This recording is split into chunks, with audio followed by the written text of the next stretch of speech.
pense qu'il y aura beaucoup de montage sur cette vidéo. Voilà, moi j'ai pas de vacances, donc je suis un petit peu à cran. Pas grave, tout sera coupé au montage, ne vous inquiétez pas, vous aurez une belle vidéo. Je peux vous dire que quand je l'ai tournée, on a bien rigolé. Bonjour tout le monde, je vous retrouve aujourd'hui pour une nouvelle vidéo en compagnie de ma dernière lecture. Donc c'est le roman Le Serment du Passeur écrit par Frédéric Clements. C'est un roman auto-édité et qui a été lauréat du jury Amazon Kindle lors du Salon du Livre de Paris en 2016. Voilà.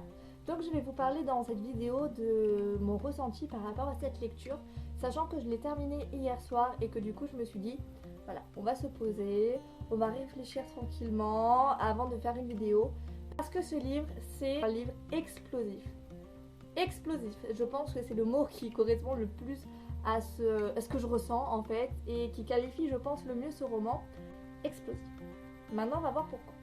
Concrètement, la vidéo devrait être assez courte parce que j'ai pas grand chose à vous dire à propos de ce livre, pour la simple et bonne raison que, premièrement, le résumé qui est au dos et du coup que je vais quand même vous mettre quelque part dans la vidéo, n'est pas à mon sens représentatif du livre en soi, parce que le livre peut être séparé en 3 parties et que du coup ce résumé parlerait plus de la première partie et encore le premier paragraphe du résumé seulement, parce que le reste je trouve que ça s'éloigne assez, enfin c'est tellement vague que ça s'éloigne beaucoup de ce qu'on retrouve dans le livre.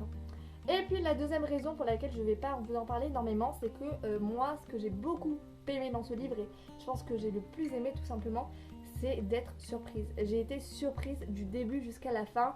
Comme je vous dis, ce livre, on peut le séparer en 3 parties, donc concrètement, j'ai été surprise pendant, au moins 3 fois dans le livre, sachant que c'est un petit roman qui fait tout pile 200 pages, que comme vous pouvez le voir, c'est quand même écrit assez gros, donc c'est quand même un tout petit livre. Réussir l'exploit de me surprendre 3 fois au moins dans ce livre, voilà, c'est quand même pas mal. Du coup, pour être surpris, il faut pas trop en savoir non plus. Ce que je vous recommande, c'est vraiment de partir aveuglément lire ce livre, mais je vais quand même vous parler des notions importantes et des choses à savoir, parce que c'est pas un livre à placer dans les mains de tout le monde quand même. Voilà. Donc maintenant que vous avez vu le résumé quelque part que je vous ai mis sur l'écran, que vous connaissez un petit peu, mais alors vraiment très rapidement, l'histoire de ce livre, là, je peux vous dire que c'est un livre qui est très très dur à lire.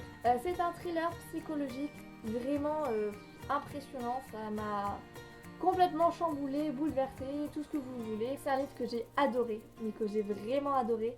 Tout simplement pour le côté vraiment tordu de l'histoire, parce que clairement la plupart des scènes, surtout dans la deuxième partie et dans la première où on découvre le personnage, c'est-à-dire vraiment le premier chapitre, clairement, les scènes sont vraiment tordues. On voit que l'auteur a beaucoup d'imagination, clairement.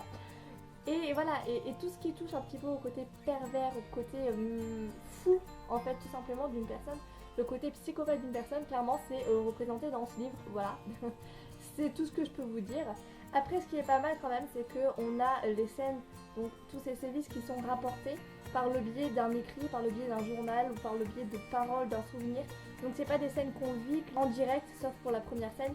Donc c'est pas raconté d'une manière vraiment macabre, vraiment sanglante. Ce qui est vraiment impressionnant, c'est de savoir quand même ce qui s'est passé en règle générale. Et je peux vous dire que franchement, des fois, ça peut vous foutre le frisson, quoi. Voilà.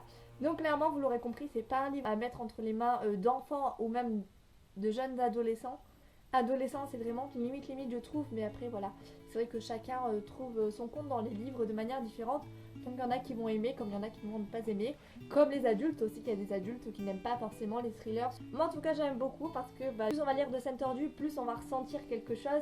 L'émotion qu'on ressent à travers ces scènes-là est vraiment super intense et moi j'aime ressentir des choses intenses quand je lis. L'auteur est vraiment très doué parce qu'il arrive en fait à nous balloter d'une scène à l'autre, d'une partie à l'autre. Alors moi je trouve que le livre peut être séparé en 3 parties.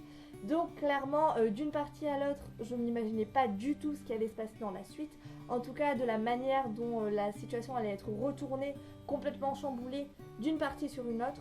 Le personnage d'Antoine, je l'ai adoré, j'ai eu pitié de lui, je l'ai détesté, puis je l'ai re-adoré. Enfin, je suis passée par tout un panel d'émotions, allant de la pitié, puis de la compassion, jusqu'au mépris, jusqu'au dégoût. C'est vraiment...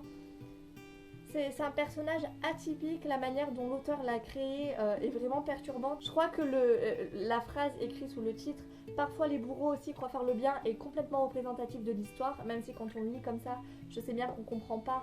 Une fois qu'on l'a lu, c'est ce qui revient le plus à l'esprit, je pense, et et ce qui qualifie le mieux en fait l'histoire d'Antoine, parce qu'on va quand même suivre l'histoire que du point de vue d'Antoine pendant les 200 pages. Voilà, moi je sais pas trop quoi vous dire, hormis que si vous aimez les thrillers, si vous aimez ressentir des émotions tellement intenses, d'avoir presque la chair de poule, tellement tellement vous êtes impressionné par les revirements de situation, par le caractère particulier d'Antoine, je vous recommande vraiment de lire ce livre. Après voilà, vous êtes quand même avertis, c'est pas un livre à placer dans les mains de tout le monde. Je pense que ce livre, soit on l'adore, soit on le déteste. C'est dur de trouver un juste milieu, je pense, avec cette histoire. Moi personnellement, j'ai vraiment adoré, j'ai vraiment accroché. Donc du coup, je ne peux que vous le recommander, bien évidemment. Voilà, donc c'est tout ce que j'avais à dire dans cette vidéo. Je vous remercie en tout cas d'avoir regardé ma chronique. N'hésitez pas à me dire en commentaire si du coup ce livre vous tente, si vous le connaissez déjà, si vous l'avez déjà lu, s'il est dans votre pile à lire, voilà, qu'on puisse en discuter un petit peu. Et du coup, moi je vous retrouve pour une prochaine vidéo. Au revoir.